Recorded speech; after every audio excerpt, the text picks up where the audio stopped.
there's some people in Canada, probably a lot, that don't even know that abortion's happening.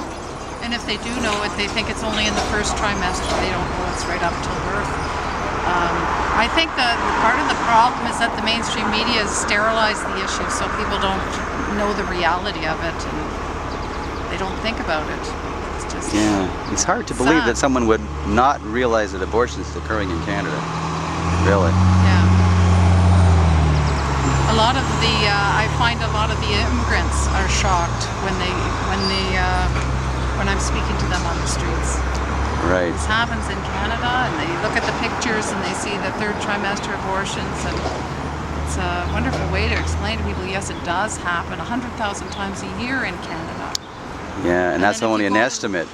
That's right, and then when I always refer people to the Morgentaler website, because they say that third trimester abortions are rather rare, and something to the effect of it happens only 10% of the time. Well, if you do the math, and we're having 100,000 abortions a year, that's quite a lot of babies in the third trimester that are being aborted.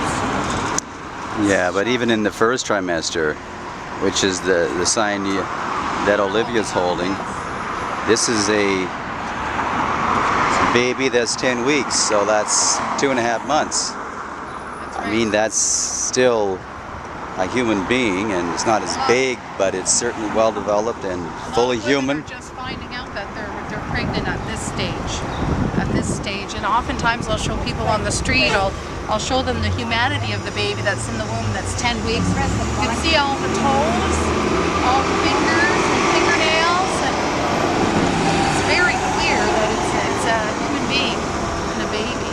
Yeah, it's actually amazing that they're that developed at 10 weeks. Absolutely. So anyway, sadly too, we're in front of the War Memorial where a lot of our Canadians gave up their life for the most basic right,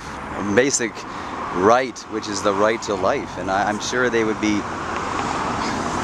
really shocked and dismayed that they died, and here we are 50 years later killing our littlest Canadians. I don't think they would be proud, especially the sacrifice that they make, and they continue to make.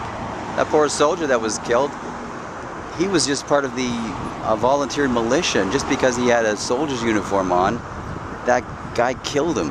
So like every time they wear their uniform, they're vulnerable to these people.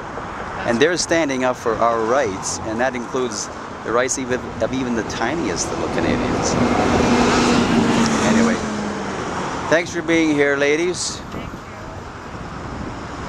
you. And hopefully this will stop soon in Canada. Yes, I do hope so. And the soldiers, men and women that died for our country, will rest in peace, Yes. knowing that honor and dignity has been restored to their country.